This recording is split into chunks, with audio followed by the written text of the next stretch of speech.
Bonjour à tous. Depuis de nombreuses années, une règle non écrite veut que l'Espagne soit le pays qui dicte à l'Union européenne sa politique à l'égard de l'Amérique latine. C'est pourquoi l'Union européenne a eu, à de nombreuses reprises au cours de ces années, une attitude lâche à l'égard de la dictature cubaine et qu'il en va de même pour sa politique à l'égard de la dictature vénézuélienne, en place depuis maintenant plus d'un quart de siècle, qui vient de commettre une fraude électorale gigantesque que l'opposition a réussi grâce à son extraordinaire organisation et au courage de centaines de milliers de volontaires à prouver de manière irréfutable et qui réprime férocement les dirigeants politiques et les manifestants depuis des semaines. Elle a tué des dizaines de personnes, en a arrêté et torturé des milliers et il ne se passe pas un jour sans qu'elle ne menace d'utiliser encore plus de violence. La politique de l'Espagne, gouvernée par une version très radicale du socialisme et ses collaborateurs communistes, a consisté à établir une sorte d'équivalence entre la dictature et l'opposition démocratique, sous le couvert d'une intermédiation de bonne volonté avec certains pays également gouvernés par la gauche en Amérique latine.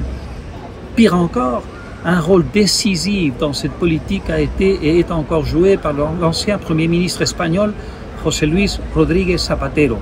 complice systématique de Nicolás Maduro depuis de nombreuses années, dont les interventions n'ont jamais cherché un retour à la démocratie, mais plutôt la préservation de la dictature. La relation de Zapatero avec le gouvernement espagnol est ombilicale, au point qu'il agit plutôt comme une sorte d'ambassadeur informel en Amérique latine, mais surtout à Caracas. Qu'un tel gouvernement dicte à l'Union européenne sa politique à l'égard du Venezuela est tout simplement immoral et profondément contre-productif. Car la dernière chose que la plupart des démocraties libérales avancées souhaitent, c'est que le paradigme de la dictature pétrolière populiste continue d'exercer son influence dans le monde émergent. De plus, n'oublions pas que 8 millions de Vénézuéliens ont fui le pays ces dernières années, provoquant des crises dans certains pays qui, malgré leur situation économique et sociale difficile, ont été contraints d'accueillir d'importantes communautés de citoyens étrangers avec les difficultés que cela implique en premier lieu. Ne pas résoudre la crise vénézuélienne après la fraude gigantesque du 28 juillet, c'est jeter les bases d'un nouvel exode massif de Vénézuéliens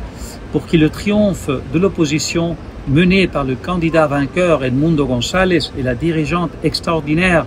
María Corina Machado, à qui le régime oppressif n'a pas permis de se porter candidate, était le dernier espoir.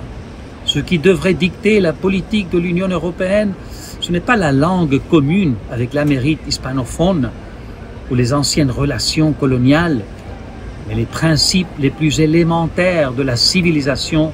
et de la liberté démocratique. Seule une pression suffocante de la communauté internationale sur la dictature de Maduro et le chavismo, ainsi que la pression intérieure des millions de Vénézuéliens à qui l'on a volé leurs élections, peuvent affaiblir Maduro et compagnie et finalement convaincre les forces armées qu'elles ne doivent plus être complices de crimes contre des Vénézuéliens innocents qui ne demandent qu'à ce que leur pays rejoigne les rangs des nations civilisées du monde. Le gouvernement espagnol actuel est aux mains de socialistes qui croient davantage à la voie révolutionnaire qu'au réformisme, davantage au socialisme qu'à la social-démocratie, même si dans la pratique ils ne peuvent aller aussi loin en raison des contraintes que leur impose leur propre démocratie et leur appartenance à l'Europe. Mais c'est précisément pour cette raison qu'ils tournent leur soif de révolution vers des endroits comme l'Amérique latine, où ils se réjouissent de voir régner un socialisme sous-développé. Ces socialistes espagnols et leurs complices de la gauche européenne n'ont pas réalisé qu'il y a plus d'un siècle, des réformistes comme Eduard Bernstein du Parti social-démocrate allemand ou Julián Besteiro du Parti socialiste espagnol ont inauguré une tradition social-démocrate en avertissant leurs camarades que la voie socialiste révolutionnaire menaient à la catastrophe. Ils sont encore ancrés dans une mentalité rétrograde. L'Europe ne doit pas récompenser tout cela en se pliant à leurs conseils immoraux concernant la dictature vénézuélienne.